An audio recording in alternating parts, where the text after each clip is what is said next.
All right. Couple of announcements. One, I mentioned just a few minutes ago, at each table, there is a sheet with a QR code on it to provide a few tips and ideas for engaging federal elected officials and being a part of the policy discussion that we've spent some time this morning sharing notes on. Also, we'll be printing off a bunch more of those sheets. So if you want to take one home and have that at hand, those should be forthcoming. I also want to give a shout out to George Bailey. Raise your hand, George. George is one of our sponsors with St. Regis Solar Hydrogen. So if you want to learn anything about what's going on in the world of the Pacific Northwest Hydrogen Hub and how hydrogen relates to transportation in the future, track down George at a break. I am super excited about this panel, which is bringing together just a stellar group of folks across the industry, providing an array of perspectives on operational models for the future for passenger rail. And I would like to just bring up to the podium again, Abe Zumwalt to moderate this panel. Thank you, Dave. So I want to confirm, do we have Chris Chettle on the line online? Is he all ready to go? Great. Can you hear me okay? So I want to emphasize, this is an opportunity for the audience and those online to address a real brain trust on railroad operations from several different compelling perspectives. I should begin this by saying that I myself am really, at best, you could characterize me as a desktop railroader who's clacking at spreadsheets. At worst, I'm just a bon vivant who likes the lounge car a bit too much. But what we're going to address today are some people that really know the industry, they know the operations, they know the policy, they know the host-railroad interactions, they know the environment to which the previous panel spoke to. And to that end, I think I'd really prefer that they introduce themselves to give you a sense of the sort of world that you're addressing in this panel before we get into some brief talks and comments that might jog your imaginations on questions you might like to throw to the stage. So with that, if we could have Chris online introduce himself and what he's done over the last couple of years. We'll pause his presentation until we finish introductions. Can you hear me okay? Well, good morning, everyone. My name is Chris Chettle. I'm the Senior Director of Corporate Development at Armstrong Collective. Most of you may know us more formally as Rocky Mountaineer, but I've been with the company for 6 years. Most of my time in the current environment is looking at new opportunities to build new routes, both in Canada and the US. But a lot of the attention for myself right now is on focusing on our US route that runs in Denver and Utah, or in Colorado and Utah.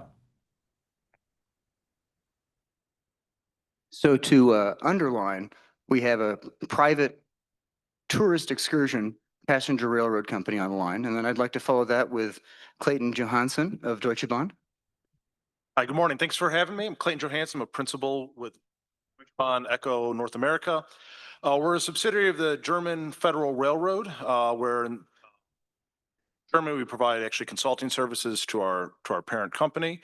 But in the U.S., we're a team of 100+ professionals of a mix of Germans and Americans, providing rail consulting services that are able to one, leverage our German experience, but also provide a unique American take on that.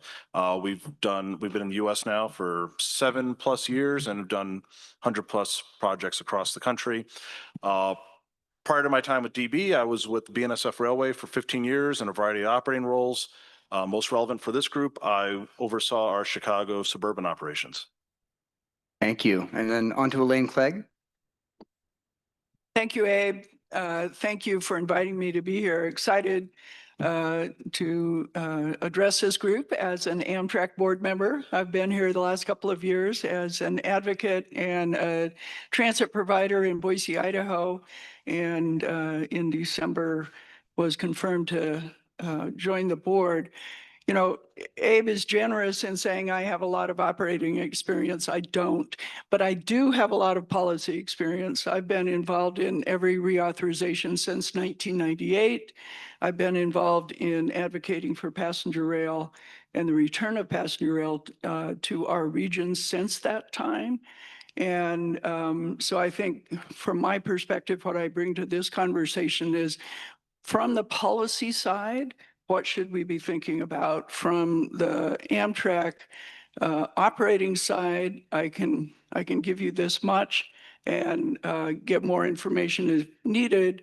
But from the Amtrak perspective in general, I can begin to speak to, I think, some of the changes that you'll see with the board that has finally gotten confirmed and is finally full for the first time in 20 years.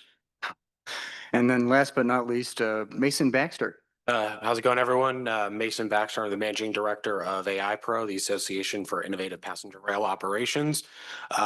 We consist of private rail operators. Our members are Herzog, Keolis, Transdev, RATP Dev. We have 2 rail labor unions, a Brotherhood of Maintenance of Way, Brotherhood of Railroad Signalmen, as well as Maxcell Technologies, Dream Star Lines, and Direct Solutions. So those are our members. With our main goal is promoting competition or choice for entities who want to have their own choice in intercity rail service, whether that be with Amtrak or with another entity procured or contracted, whichever you want to describe. Doing our work in DC with states and as well as Stadler, as they're one of our newest members as well. So should have mentioned them earlier. So yeah, that's sort of really at a high level. What we do is promote rail in the U.S. and with this generational money we have, the best way forward for that. And glad to be back here for my second year in a row for this conference. Always love getting up to Montana. So thank you. And so what we're going to talk about briefly, each person here has an interesting and diverse story to tell about some new starts, as well as some of the challenges on the ground with the host railroads if they apply, as well as the policy environment. But you're going to see new starts at just so many different scales across this panel. I'm really kind of excited for the panorama that we're going to walk through here over the next few minutes, starting with Chris and the new Rocky Mountaineer / Canyon Spirit train in Colorado running on the Union Pacific. So if we can share his presentation and you can walk us through what you've done. Well, hopefully you can all see my presentation okay. Can you see it up there? I can't see the screen if it's there or not. Yeah. I don't know who's got to start. Is it getting started?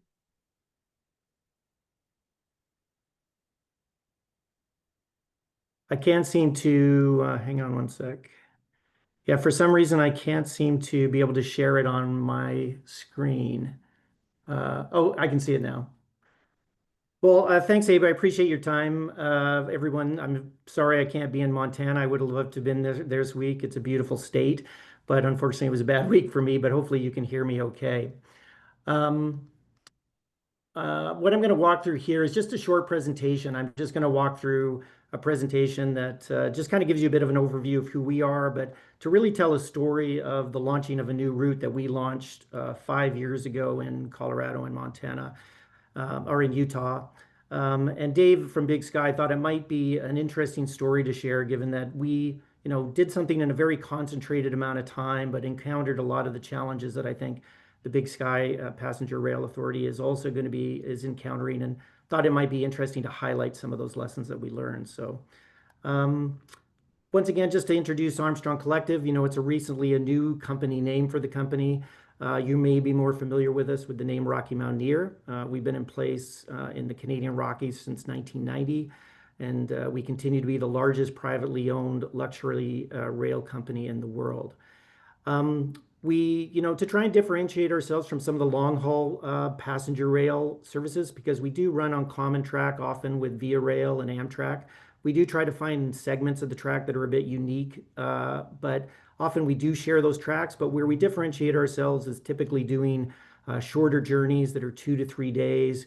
We run at slower train speeds on those tracks and really focus on storytelling and trying to create an elevated dining and beverage program for those guests. Today, we've done about 2.3 million guests on our rail routes and continue to receive multiple World Travel Awards for the service that we provide. In terms of just the routes that we do run today, we've got 4 routes that we run. There's 3 routes in Canada that we run under the Rocky Mountaineer banner. Those touch upon locations that you may be familiar with, such as Whistler, Lake Louise, Banff, and Jasper. So a real tie into the national parks services there. And then our US route was recently rebranded under the name Canyon Spirit, where we run our one route, which we call Rockies to the Red Rocks, that goes from Denver to Glenwood Springs and then into Moab. And that's really where our story starts. And you know, the pandemic didn't have a lot of good things for many businesses, but this new route was one of the positive outcomes that came from the pandemic. And the reason I say that is, like a lot of businesses, we shut down completely during the pandemic. And even though travel restrictions started to ease up later in that first year, very few Canadians actually travel on the Rocky Mountaineer in Canada. It's largely the Americans, the Australians, and the Europeans that come over to experience that route. So our executive team was very concerned that if the borders stayed closed for another year, that we would not have any income coming into the company, which would be really damaging to our business. So the idea came up that if we could create a route in the US for the next season, we'd at least be able to sell tickets to our largest market and also to be able to attract new investment. But it was a bold challenge given that we really only had 1 year to put it together. But that was the challenge that was laid before us, and we started that project in August of 2020. I'm not going to go through all these new route requirements, but just touch upon a few. And most of these are things that's similar that the Big Sky Authority will also be looking at, or other routes that are being developed have to consider. But the key things for us, really, the fundamental piece was obviously having a good relationship with Union Pacific and working out a track agreement with them. They've been incredibly supportive of our route, and even though we're a very small part of their business, they've worked with us to help develop it and to look at how we could expand that. The third one was really probably one of the biggest surprises to us, is this concept, is the need for rail. Chris, Yeah. I don't know if you can hear us, but your slides aren't advancing, and if you could also expand to full screen mode, that would be helpful. Presentation. It should be on, it's already on full screen mode on my side, and I just did advance, so I don't know where it's not working. Oh,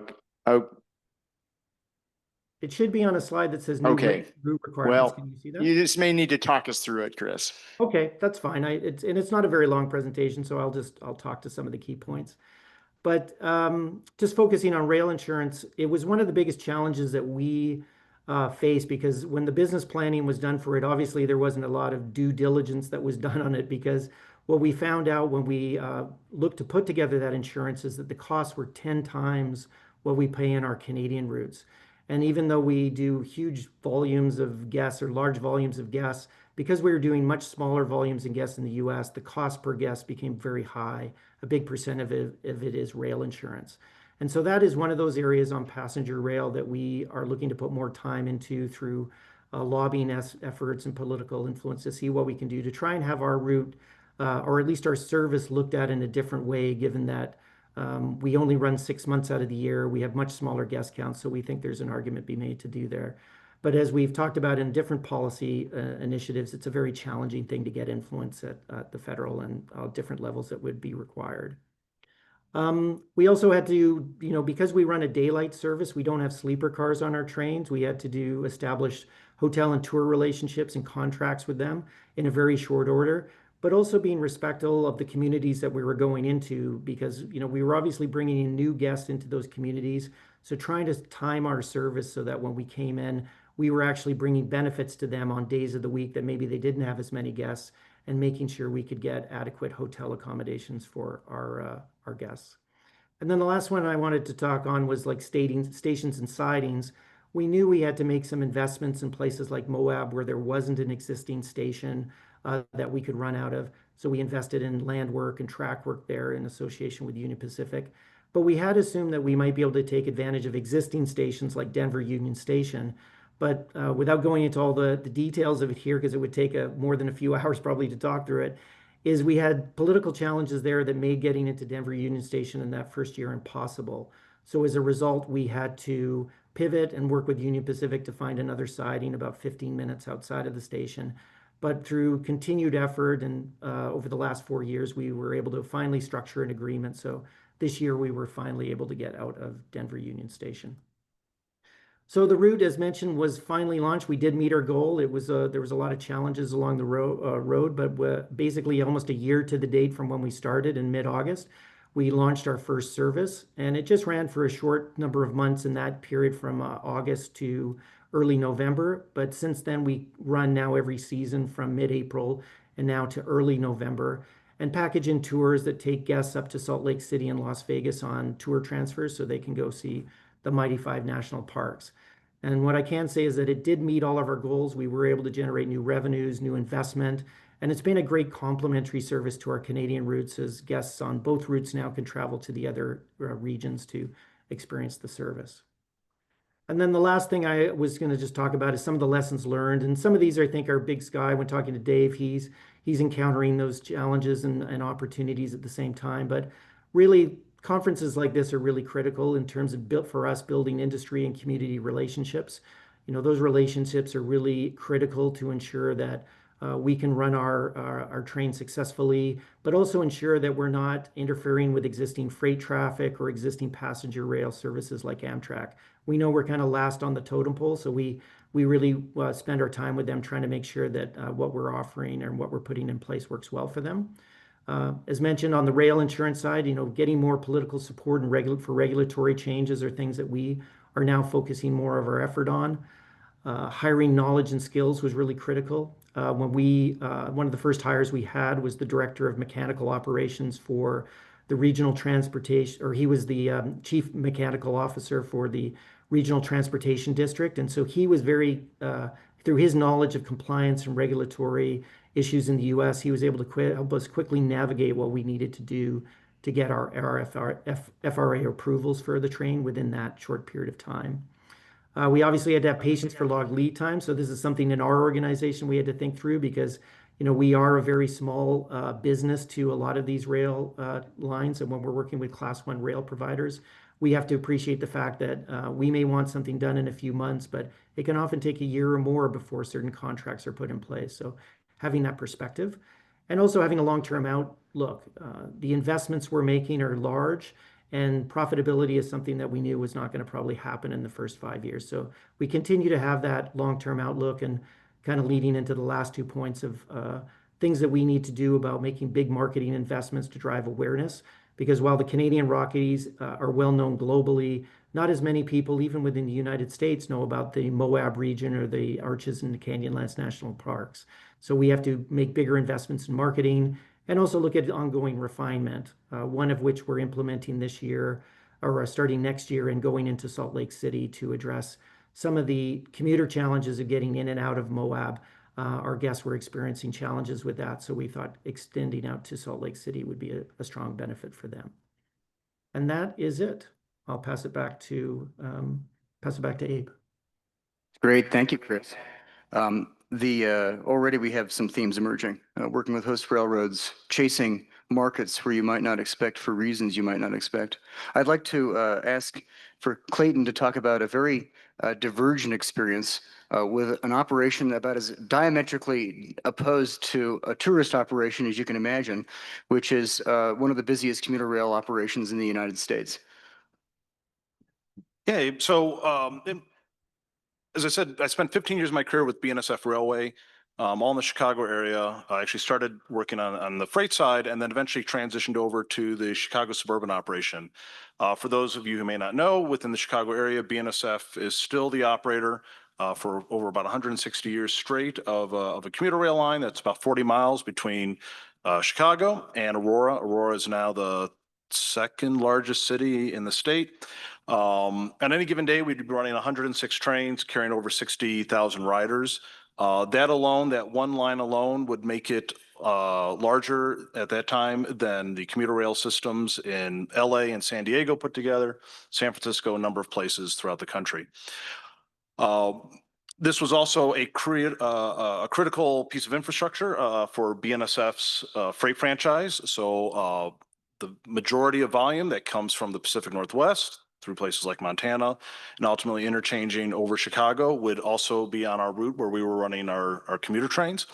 And so it was an immense challenge on every day.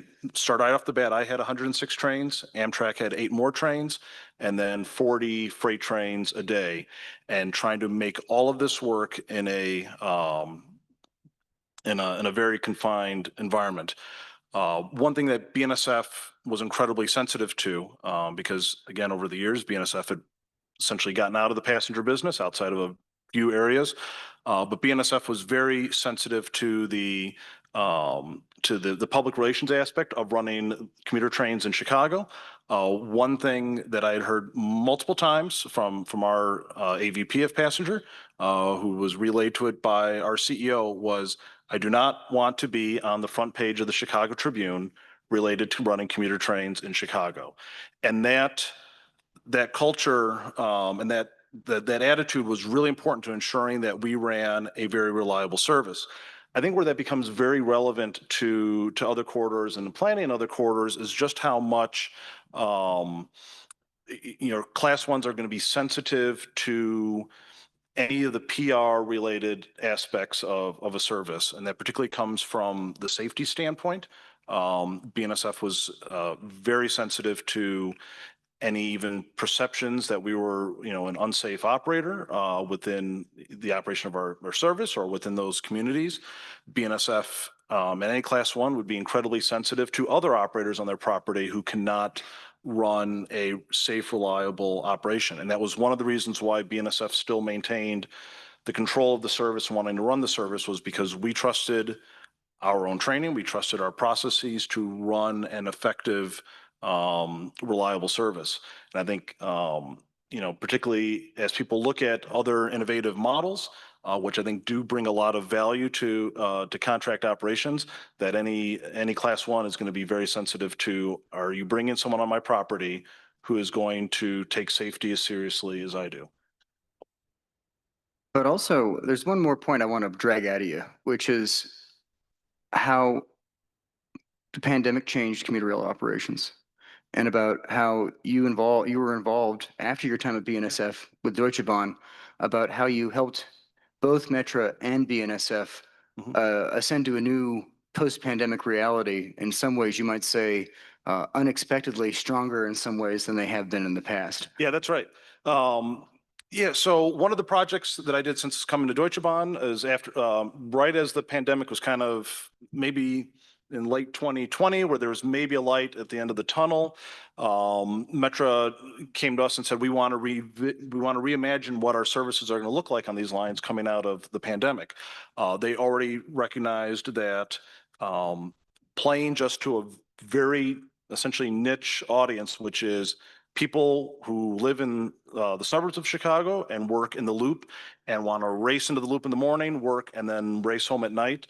That is really a very small segment of the overall kind of number of trips that are out there. And so Metra recognized that, one, we want to be able to capture more. That means being more competitive in midday, more competitive in weekends.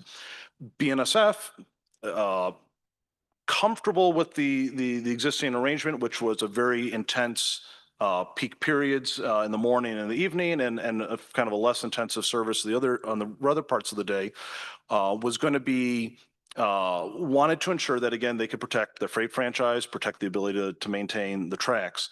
One of the things we were able to do was actually develop a service plan that enabled better all-day service. Actually allowed BNSF to run more freight service during the peak parts of the day. So whereas before BNSF was often boxed out in the peaks, BNSF could run more free flow than they could before.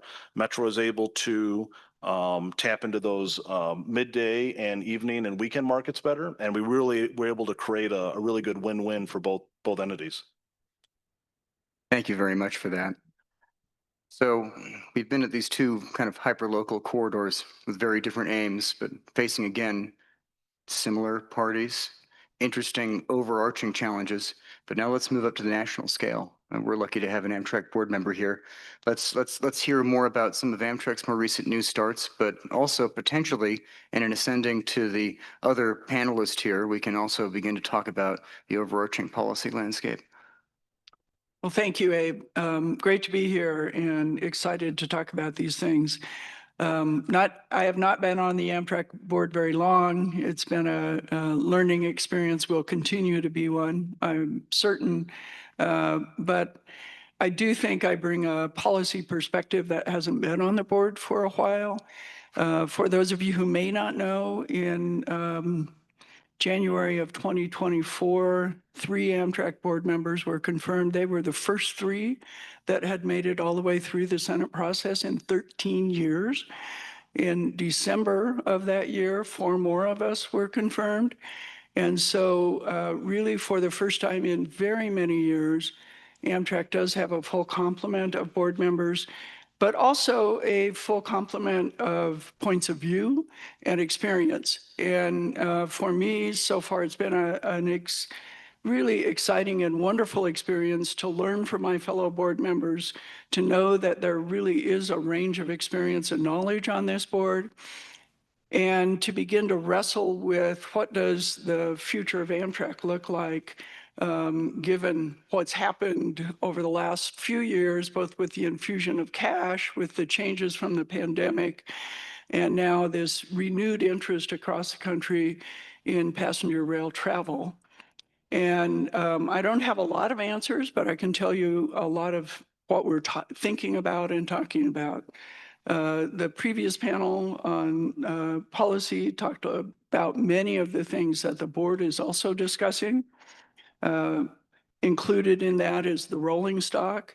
As was noted, we have routes all over the country that frankly could have bigger consists on them and don't today. And as a result, we don't have as many seats available as we might. Despite that, our revenue for available seat miles is continuing to go up. So I've asked a question as a board member and look forward to getting a report on this probably around the first of the year. What would happen if we did have more available seat miles? Where's the delta? In other words, right now we're filling many of them about as full as we can. If we had more seats available, how many of those could we fill? So how many more seats do we need to have available in order to meet the demand just on the current system? And it's a question that hasn't been answered for a while, as Amtrak has just simply been trying to keep up with the demand that's there and do as well serving that demand as they can. I think it's maybe a new perspective to begin looking at, okay, what does expansion mean? What is the demand out there on the existing system, and what would it take to fill that? So associated with that, of course, is rolling stock. As we also heard, the pool of rolling stock is just not big enough in the United States right now. The manufacturers who are here are working diligently and well to fulfill what orders there are, but there hasn't been a consistent level of orders over the years to really support a robust manufacturing network. So what can we do to build on that? Amtrak has some procurements that are active right now.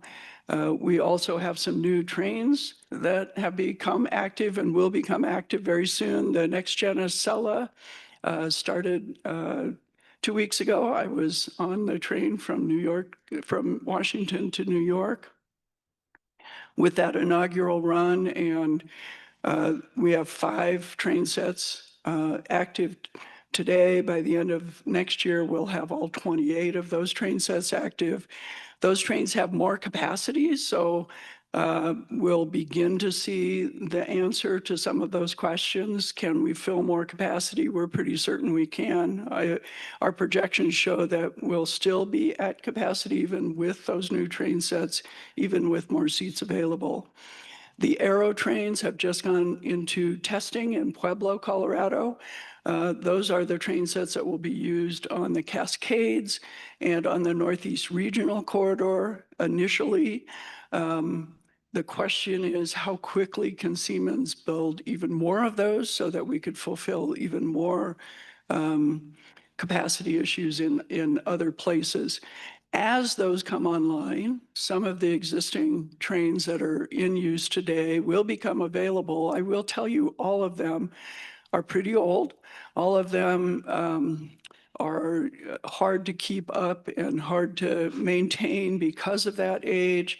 But what we're doing is going through each of those trains, different kinds of train sets. We've begun with the Horizons because we had to see which of them could be refurbished and run for another some years as we catch up with this manufacturing deficit that we've got. So I would say over the next 10 years, as the new AIROs come on board, as the next gen Acela comes on board, Amtrak will be wrestling with this rolling stock issue and producing, at least as the board has talked about today, some headroom within the rolling stock so that we can extend some of the consists that we're running today. Within that, we have to figure out how to deal with ADA issues. The initial idea on that was that we'd have a single level train set and a bi-level train set, and the bi-level train set would have to have ADA capacity to get from the ground floor to the second floor on each of those trains, each of those cars. We're beginning to question whether that's the right solution to that.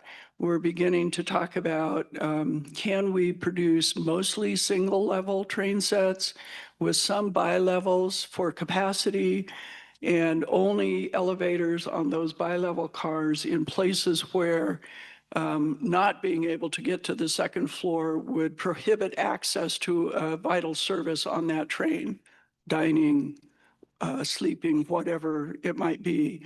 And so I don't know what the answer to that will be yet. I'll just tell you that the board is really wrestling with what's the best way to do that, to create accessibility that's badly needed for our customers who are disabled, at the same time that we respond to this real challenge in rolling stock across the country.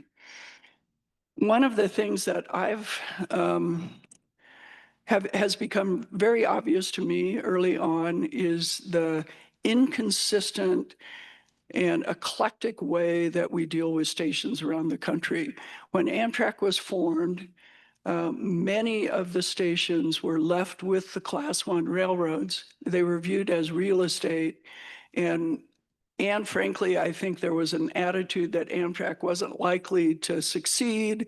And why should the United States government pay for that real estate? We'll just leave them with the Class Is. And if and when Amtrak fails, then they'll just have them anyway. Well, now we're 50 years down the road, and many of those stations still owned by the Class Is. Some are used as crew bases, some are boarded up, some of them are fenced off. Very few of them are being used today in the way that they were originally built, if they still exist. And then you look across the system and you see that there's a variety of ways that stations are owned, managed, operated, and whether or not they produce revenue outside the revenue that gets on the train. And as anyone in real estate knows, station areas are tremendous opportunities for economic development and tremendous opportunities to build some revenue, both for Amtrak and for local trains, for states, for whoever, that we're leaving on the table, frankly, I think. I don't have a solution yet, but my observation is that this is a policy area that's ripe for some investigation and hopefully some kind of more consistent way to deal with station areas that produces a more consistent service at those stations, but also produces more and better economic development for the users and the owners of those station areas. So Elaine, I've got one question I got to follow on. Okay. And that is this equipment procurement report that you're asking for. I know we don't have the answers out yet, but it's very exciting to hear about asking questions about seat miles. And I'm thinking right now, so much of the equipment procurement has, especially in the long distance system, had a very, I would say, harsh reading of the statute, which means that the long distance procurement presently contemplated is just going for a one-for-one replacement of capacity. And I'm curious if this study might be the kick of a foot into the door of potentially opening the way to maybe revise that reading of the statute. Potentially. I mean, to me, what it does is offers the opportunity to say, are there changes that we need to make in the statute so that we can begin to plan for expansion of service, especially in the long distance system? Because right now, as you point out, if you read the statute closely as it's written, it's difficult to contemplate having a pool of rolling stock that's more than what you would need to run the trains today. And so, yeah, I think that's a question from a policy perspective that we need to answer. And I think the answer is yes. From my perspective, we do need more trains available. How do we do that? What statutory changes might be needed to support it? And what can we bring to the table as Amtrak that would be knowledge that would support that getting more of these today would actually better serve the system we have today, let alone expansion. And that's, I think, something we haven't looked at. That's great.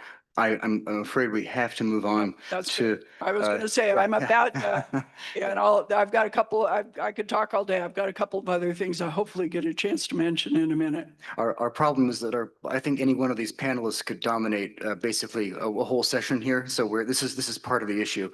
But on to Mason, who actually may have some other thoughts about equipment, as well as some new starts from his partners following the theme overarching this panel. Yeah, so two of our main legislative priorities for this year are the equipment pool, and we're working with RPA, T4A, and other groups on that. So we're involved in that process. We have the benefit of now having Stadler as a member of our association, so we actually can have a conversation with a rolling stock manufacturer, which has been extremely helpful. So we're very pleased to have Martin Ritter serving on our board now, who's the CEO of Stadler USA. And if you have a chance to ride any of their rolling stock, I highly recommend it. It's fantastic. Yeah, it's nice to. And so that's something we've been working on, is trying to figure out, right? We want to start these service, you guys want to start service here. We see this cross country. We want to start this service. There's no equipment.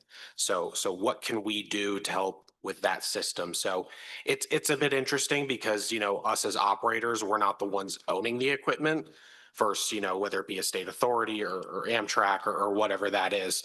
So I think figuring out that kind of language of who's going to be the owner of that it gives you control. So that's basically something we've advocated for, is giving the states, the authorities, the end person providing the service, the most amount of control over their service, whether that be who's going to operate the service, what kind of, what do you want your trains to look like? Now with a leasing pool, it's fairly kind of stock standard equipment, not quite one size fits all, but a few different variants. So it's like, hey, we want, bike racks here, stuff like that. We want, it gives you control of your service. And then moving on to our other is insurance. So we are thankful to have Greg Baxter from Herzog is serving on the Passenger Advisory Committee for STB, is leading the subcommittee on insurance reform. So currently that's the biggest showstopper right now with getting private operators to be able to access the Class 1 network. They're all kind of have different opinions. So UP is a different opinion than BN versus CSX versus CPKC. So kind of answering that insurance problem would kind of let us sort of streamline in any operator. And I think that will open the door to let not just our current members, which, you know, just in the US, we move 60 million passengers a year and then internationally, we run over 2 billion passengers a year. But it will also allow other entities to enter the market and be a part of this. Because right now we probably have 6-ish, maybe 7 operators in the US, which were too big for one company to operate across the whole country. So being able to have choice, and we see the benefits internationally and domestically of competition. You know, Italy with their high-speed network, the commuter network here in the United States, and the commuter systems have all been really strong benefits of competition. So I know, Abe, one of the routes you wanted me to talk a little bit about was CT Rail in Connecticut. So CT Rail decided they wanted to procure out their operation within the state of Connecticut to connect Hartford to Springfield, I believe. That is something, and it actually runs in conjunction with Amtrak service as well on that network. So Amtrak maintains the equipment, Herzog is the operator, and we actually have Josh Short from Herzog. He didn't expect me to call him out today, but he is here representing Herzog. So they are the operator of that service, which is the only intercity service in the country, state-supported intercity service in the country, not run by Amtrak. So we're very pleased that you know, market is starting to open. And you know, I want to be clear, we support Amtrak. We think they should exist, and we want to compete against Amtrak for these services. So you know, this is a rising tide is going to lift all boats here. So that's something that's very important to us, is make clear that we support a strong, healthy Amtrak. Just we want to help compete against Amtrak and make all of our companies better for that. So that's really at a quick high level, sort of some of the stuff we've been on. So. I bet contracting CT Rail was really fun. Little Nothing before but fun. I was there, but I've heard plenty of stories. Yeah. So. Great. So I think, okay, so we've done a lot of talking up here. I think it's time to start taking questions from the audience if we have any, or questions online that may have compiled. Otherwise, I can keep us here all day with what I've written down from what they've all said. So, you know.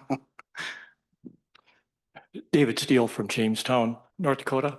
We used to have a station like this along the BNSF tracks. We used to have passenger rail back in the 70s, disappeared. The building no longer exists.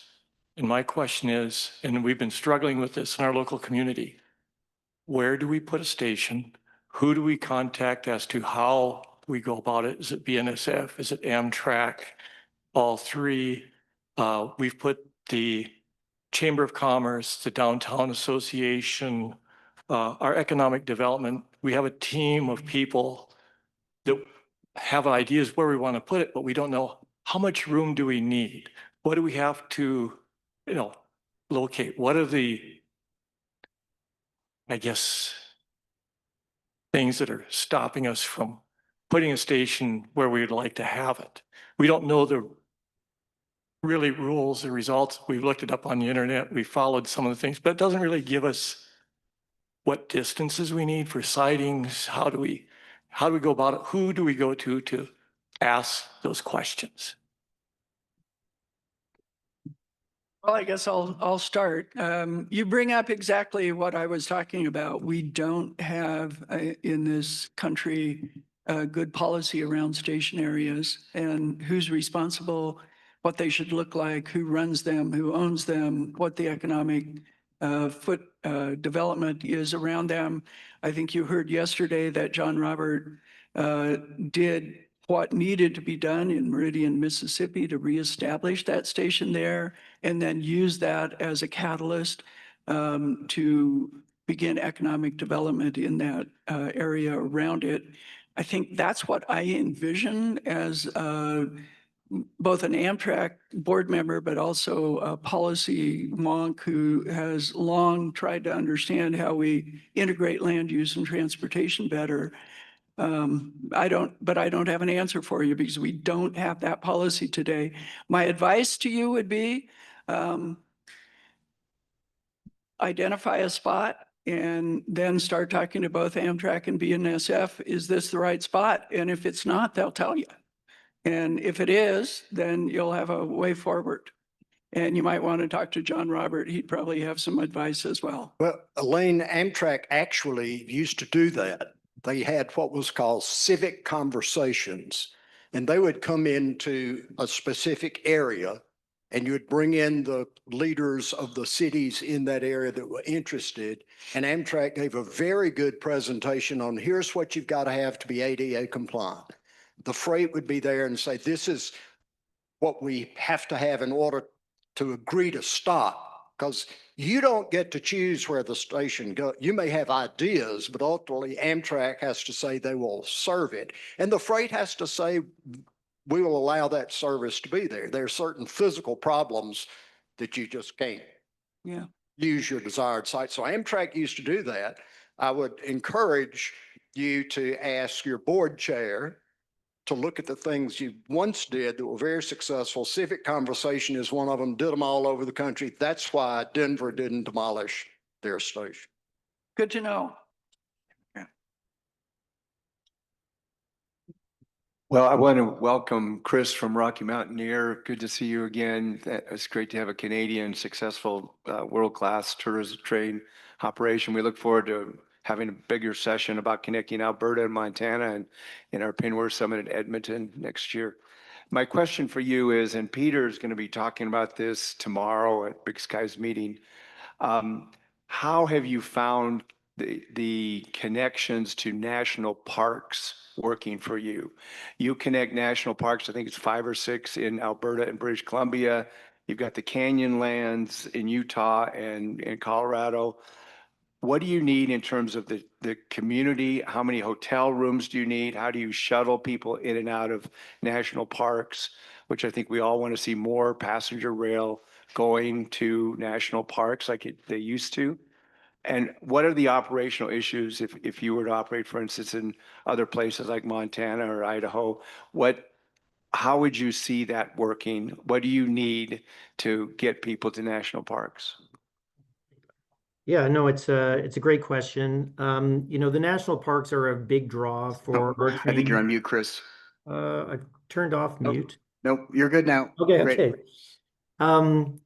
Yeah, the national parks are obviously a big draw for our train journeys. It's one of the things that, you know, the Canadian Rockies, it's one of the things that it's been quite an iconic draw to the train itself. You know, if you go into places like Australia, about 80% of the people know the Rocky Mountaineer, but often it's because they know about the national parks and they know of the Canadian Rockies. But there's definitely challenges around it, as you probably see in national parks like Arches National Park or Yellowstone or others. There's more reservation type services that are now being set up for the national parks because of the large volumes that are coming in. And so, you know, candidly, when we looked at going into Moab, there were some concerns about that. But as we dug into it more, there was, you know, if we could run our service on specific days of the week where maybe there was lower attendance into the town, that would be a benefit to them, because most of the people that go to the national parks in places like Arches and Canyonlands, they're in RVs or they're in campers, and so there's a lot of road traffic there, but they don't actually spend a lot of time in Moab itself. So we were quite popular with the hotels in the sense that they, you know, we were able to fill rooms on days that they were slow. So we have to adjust our schedules to that. We also, in terms of getting those guests into the park, we partner with local tour operators to bring in motor coach tours. So instead of having lots of cars, there's more motor coach, smaller kind of sprinter vans and things that bring those tours into the parks. But we also have to, you know, the accommodations there's lots of different constraints in how we look at these routes and how we have to set them up. So one example is on the Rockies to Red Rocks. We have an overnight stay in Glenwood Springs, but Glenwood Springs has so many accommodations for us. And so that kind of limits how large a consist we can bring in there. And so as we look at some of our longer growth plans, we've already recognized that we probably are going to have to run a second consist on different days of the week to be able to, address the fact that there's only so many accommodations there, but also to be able to come in on days of the week that really suit the community well, and not necessarily come in at the same time as their busiest time. So all of those things are important. So when we look at other, you know, routes around the US, national parks is always a big draw for us. But then we do have to look at these other constraints around accommodations and the demand that's already quite constrained in getting into those parks. Thank you for that. Sounds like we have an online comment or question. From Kevin Moore, we have the American Association of Private Railcar Owners board member. Amtrak policies since March 2018 have resulted in roughly a 50% reduction in the number of active privately owned passenger rail cars, which reduces the Amtrak income from this service area. What, in your opinion, would be an effective method to start a dialogue to reverse this decline? You know, we had a presentation about that, and I think dialogue is the key here. The Amtrak board has begun dialoguing with a number of different groups. We just had a meeting with the SAPRC, the State Supported Services. We had a meeting with the disability community. I think having one of those conversations with the private rail operators would be something I'd be very interested in. You know, as I'm learning about it, there are challenges with putting those private cars on and where they get on and when they get on and the time it takes to do that. But they're certainly not insurmountable. So I do think that there's a solution there. We have another online question while folks in the room are collecting their thoughts. Breck Lebeg asks, is a demographic shift preference for experiences versus buying quote unquote stuff a long-term reliable trend that will survive a recession? I can. I can do. Yeah. Take a- No, go for it, Clayton. Yeah. So obviously, let me answer that by almost not answering it. I want to go through, you know, so this concept of, you know, experience versus stuff, we can maybe say is a thing that we've talked about in like the COVID era or the post-COVID era. What I would counter is in Chicago, there's a large festival called Lollapalooza. It's one of the largest music festivals in the nation. One of the things that we would see around Lollapalooza is we would end up having to run about 10 extra trains a day related to people just coming in from the western suburbs to attend the event. You would think, you know, my first thought was that these would mostly be people in their 20s, 30s, whatever, who have money to spend at a music concert or a 4-day festival. And in reality, what it was is a lot of 16, 17, 18-year-olds. I don't know where their money came from. That's actually not even all that important. What's important was these people at this young age made a conscientious choice to take transit and take rail to this event. They clearly have money somewhere. They could have taken a car. They could have done, even back then, Uber or Lyft. They chose to take the train. And so I think no matter what sort of broad changes and trends across, you know, various demographics or generations, there will always be a desire for mobility, and the opportunity for any rail service is to figure out how to adapt to those situations at the time and offer a service that's valuable and compelling. We were doing that years then. We did it years before that. Things will change, but good, reliable, relevant services will sustain. We have time for probably one more question before we take a break and then lead into our morning keynote. Yes.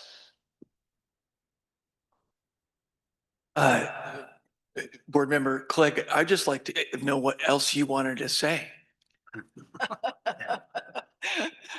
Well, a couple of things real quickly. I'm excited about a long distance working group. I would expect that Amtrak would be part of that. I think the only way we're going to get to expansion of long distance services is figure out how to prioritize those 15 routes that got identified, and look forward to that. As part of that, I look forward to FRA and whatever regulations we do develop, beginning to have some kind of a process like the STIP and TIP that happens on the highway side, so that you have a pipeline of projects coming up.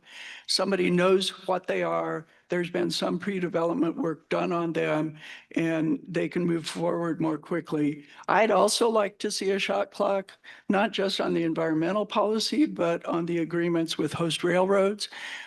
They take way too long. They're much too litigious. There's no reason for that. At the end of the day, the requirement is if Amtrak is involved, the host railroad has to figure out a way to do it. So it shouldn't take 10 years to figure that out. Let's put a shot clock on that one as well. Those are my top three. Thank you. Clearly, a lot more could be said, but let's give our panel a round of applause. Thank you. So